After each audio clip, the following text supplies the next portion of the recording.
Di Indonesia itu terkenal sebagai negara yang berbudaya, di mana budaya di Indonesia itu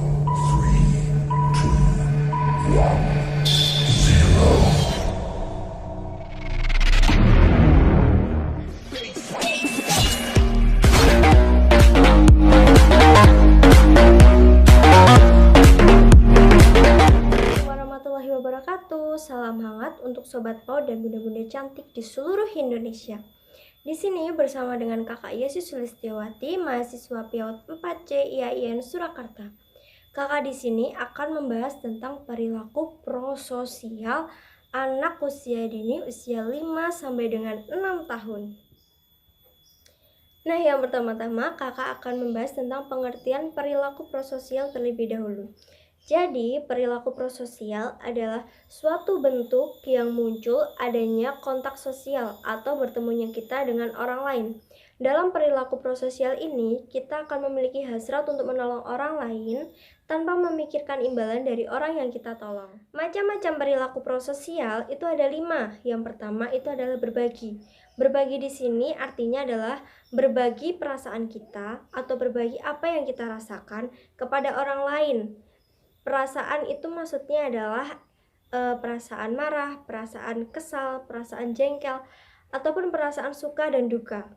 Berbagi perasaan kepada orang lain. Orang lain itu bisa kepada ayah, kepada bunda, kepada kakak, ataupun kepada teman-teman kita. Berbagi perasaan ini dalam kamus bahasa masa kini itu adalah curhat. Nah, kita lanjut untuk poin kedua. Poin kedua itu adalah kerjasama. Kerjasama di sini artinya adalah suatu pekerjaan yang dilakukan secara bersama-sama agar pekerjaan yang kita lakukan itu terasa lebih ringan dan cepat untuk diselesaikan. Nah, untuk poin yang ketiga itu adalah menolong. Menolong di sini adalah memberikan bantuan kepada orang yang membutuhkan, baik itu berupa materi itu atau uang, ataupun moral. Moral itu adalah sikap. Jadi maksudnya adalah kita memberikan bantuan kepada orang itu bisa berupa uang ataupun perbuatan baik kita kepada orang lain untuk membantu. Nah, untuk poin yang keempat itu adalah kejujuran. Kejujuran itu adalah yang sangat dianjurkan dalam agama Islam.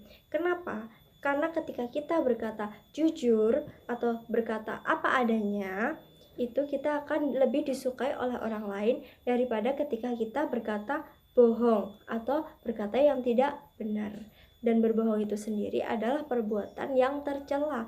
Maka dari itu kita harus berkata jujur. Nah, untuk poin yang kelima itu adalah sedekah. Sedekah di sini adalah memberikan sebagian dari apa yang kita miliki kepada orang lain. Nah, itu misalnya ketika kita memiliki barang-barang yang sudah tidak terpakai lalu kita berikan kepada orang yang membutuhkan, seperti kepada panti asuhan atau kepada orang yang sedang terkena bencana. Itu bisa disebut dengan dermawan, tapi dengan hati yang ikhlas. Nah, selanjutnya itu adalah faktor-faktor perilaku prososial. Jadi, faktor perilaku prososial itu dibagi menjadi 2, yaitu faktor pribadi dan juga faktor lingkungan. Faktor pribadi itu meliputi faktor situasi, faktor penolong, dan faktor orang yang ditolong. Untuk faktor lingkungan itu ada 2, yaitu faktor keluarga dan juga faktor kebudayaan. Teman-teman, jadi faktor budaya sendiri itu adalah kita membahas tentang budaya. Di Indonesia itu terkenal sebagai negara yang berbudaya, di mana budaya di Indonesia itu terdiri dari banyak bahkan ribuan budaya yang ada di Indonesia. Lalu, apa aja sih budaya yang ada di Indonesia? Yaitu adalah pakaian adat, bahasa daerah, lalu tarian-tarian daerah, dan juga musik-musik yang ada di daerah. Selain itu, di Indonesia juga memiliki permainan-permainan tradisional yang tersebar luas di seantero Nusantara. Baiklah teman-teman, kita akan membahas tentang permainan tradisional. Permainan tradisional merupakan permainan yang sering dimainkan oleh anak-anak pada zaman dahulu. Permainan tradisional ini biasanya dilakukan dengan cara kelompok ataupun lebih dari 2 orang. Masyarakat pada zaman dahulu tidak mengenal dunia luar. Kehidupan pada zaman dahulu mengarah dan menuntun masyarakatnya untuk dalam kegiatan sosial dan kebersamaan yang tinggi. Dalam permainan tradisional ini memiliki warisan kekayaan yang dimana bisa digunakan sebagai kegiatan jasmani dan jasmani pada saat ini. Karena dalam permainan tradisional sendiri terdapat kegiatan fisik motorik, baik itu fisik motorik kasar maupun fisik motorik halus. Dalam permainan tradisional juga memiliki ciri khas atau menggambarkan ciri khas dari suatu daerah tertentu yang berisi tentang adat kebiasaan dari suatu daerah. Contoh-contoh permainan tradisional yaitu adalah engklek, Sunda Banda, dakon, egrang, pati lele, gasing, gatri, bakia, dan masih banyak lagi. Dan berikut adalah manfaat dari permainan tradisional. Yang pertama itu adalah merangsang kreativitas anak, di mana dalam permainan tradisional ini anak akan aktif untuk bergerak, kreatif dalam bersosialisasi, dan juga bisa melatih imajinasi anak. Yang kedua adalah merangsang kognitif anak, yaitu gimana anak untuk membuat siasat, untuk menyelesaikan suatu permasalahan yang ada pada permainan tersebut. Dan yang ketiga itu adalah banyak teman, karena pada permainan tradisional itu pasti akan melibatkan lebih dari 2 orang anak. Di sini alasan saya mengambil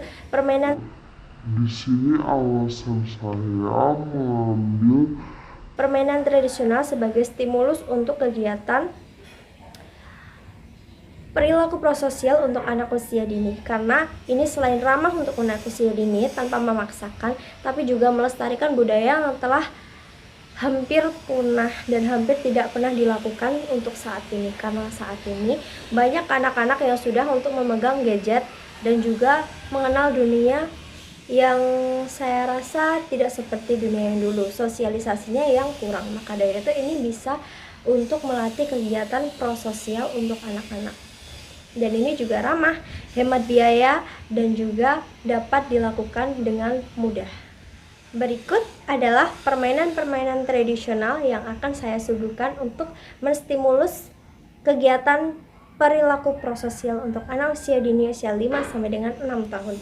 Selamat menyaksikan. Habis pula. Macam mana bateri saya tak habis? Awak asyik main permainan je dari tadi. Uma menemukan ranting kayu dan kemudian mengusulkan kepada teman-temannya untuk bermain permainan gonda-gondi atau di dalam lingkungan sini dinamakan pati lele. Ranting yang kecil diletakkan di atas lubang, kemudian pemain memukul ranting kecil tersebut dengan ranting yang panjang ke arah lawan. Kemudian lawan bersiap-siap untuk menangkap ranting kecil tersebut. Apabila lawan dapat menangkapnya, maka lawan mempunyai kesempatan untuk melempar kembali ranting kecil tersebut ke dalam lubang. Apabila berhasil, maka permainan akan bergantian. Apabila lawan tidak dapat menangkap ranting tersebut, maka pemain akan mendapatkan poin. Permainan selanjutnya adalah permainan keripik jengkol yang berasal dari Betawi. Permainan ini biasanya dimainkan oleh 2 anak atau lebih. Permainan ini dilakukan biasanya di halaman rumah ataupun di teras rumah bersama dengan teman-teman. Permainan ini dilakukan dengan cara mengangkat satu kaki. Kemudian antara kaki satu dengan kaki yang lain itu saling menindih. Setelah dirasa cukup kuat, mulailah bermain. Permainan ini dilakukan dengan cara mengangkat satu kaki, kemudian sambil bertepuk tangan dan menyanyikan lagu keripik jengkol hingga ada salah satu pemain yang telah terjatuh karena tidak bisa menjaga keseimbangannya.